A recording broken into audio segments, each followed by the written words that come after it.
We weren't like involved in the drug run. We weren't involved. Yeah, you're a fucking partner. You were involved. You were a partner I mean, JPMorgan to pay $290 million in a settlement with Epstein's victims.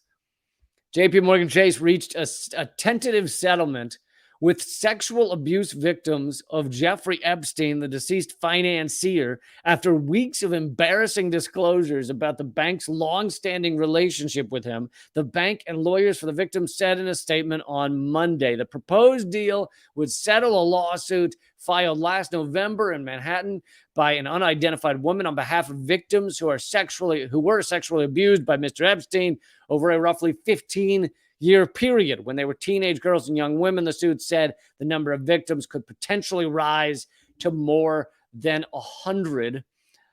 And why would JPMorgan Chase agree to pay all this money, right? Because they're claiming they did nothing wrong. They're claiming that they didn't even know. We didn't even know what was going on.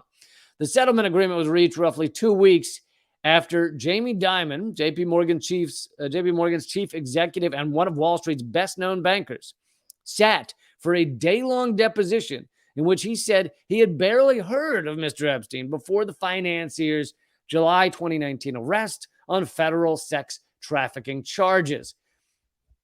Now, let me just stop there for a second and say the only reason JPMorgan would pay this amount of money, which, yes, it's not a lot to them, but it is, bankers care about hundreds of millions of dollars, which is how they became bankers.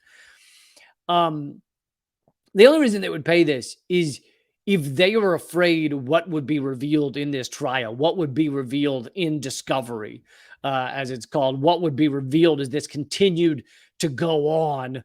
Like, how much did the bank know as they continued to work the funding, which was in millions of dollars, for Epstein? Were any bankers involved in his sex trafficking, or did they simply just know about it and yet continued to be his bank? And I'm sure when you're dealing with someone with millions upon millions of dollars like Epstein coming in and going out, a bank works very differently. You and I view a bank as like, oh, I put some money in there, and every once in a while I get paid $12 in interest, and sometimes I take the money out. They don't even know my name.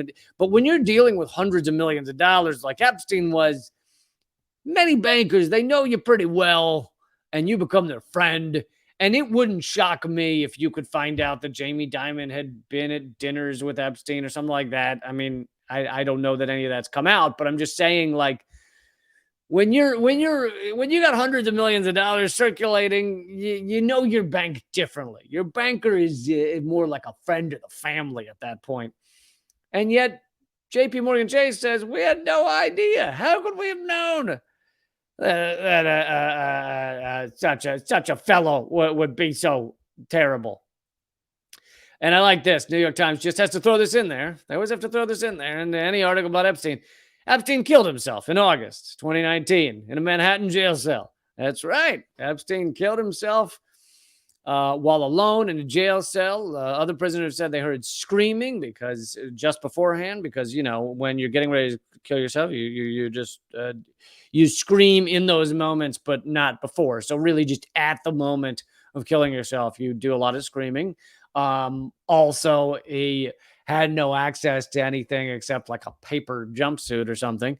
And all the guards fell asleep at that time, and they have admitted to lying on the paperwork, saying that they had checked his cell. And also the coroner said that certain bones were broken in Jeffrey Epstein's neck that almost never break except in strangulation. So except when there's severe trauma to the neck outside of, I don't know if you guys really want these details, they're kind of gnarly, but sadly, when someone hangs themselves in a jail cell, what do? They don't have room to drop from a guillotine or whatever, the stocks or whatever. It's not like a hanging. It's they wrap something around their neck and they lean forward. So there's not like this sudden trauma to the neck. It's just a slow kind of suffocation thing. Again, sadly, I'm not saying this with any joy or enthusiasm. So the bones of the neck don't break in that type of scenario. Just saying. Just saying. The lawsuit filed by the victims claimed that JPMorgan ignored repeated warnings that Epstein had been trafficking teenage girls and young women for sex even after he registered as a sex offender and pleaded guilty in a 2008 Florida case of soliciting prostitution from a teenage girl. The complaint said the bank had overlooked red flags in Mr. Epstein's activity because it valued him as a wealthy client who had access to dozens of even wealthier people. But so this is it's not a lot of money for JPMorgan Chase, but it is a very large settlement by settlement standards. And they have just paid this to the victims of Jeffrey Epstein. And one can only assume that the only reason you would pay that amount of money is if you know you're guilty. Now, here's the best case scenario. The best case scenario is JPMorgan Chase knows they're guilty, meaning guilty of what? Guilty of knowing that Epstein was a sex trafficker, but not caring. That's the best case scenario. Worst case scenario, they knew more than just this guy's a little sketchy. Maybe there were people involved in said sketchiness. Now, that's worst case scenario. Best case scenario, though, they're paying this money because they fucking knew that Epstein was running around sex trafficking and other people connected to him, of course, and they didn't care because money's money. And we see this again and again with banks, that they are part of the crime syndicate. They launder the money. They are involved in it. They are a partner of it, a partner to it. And they know that when and if they get caught, they can just say, okay, we'll pay a settlement because, yeah, we kind of knew things were bad, but whatever.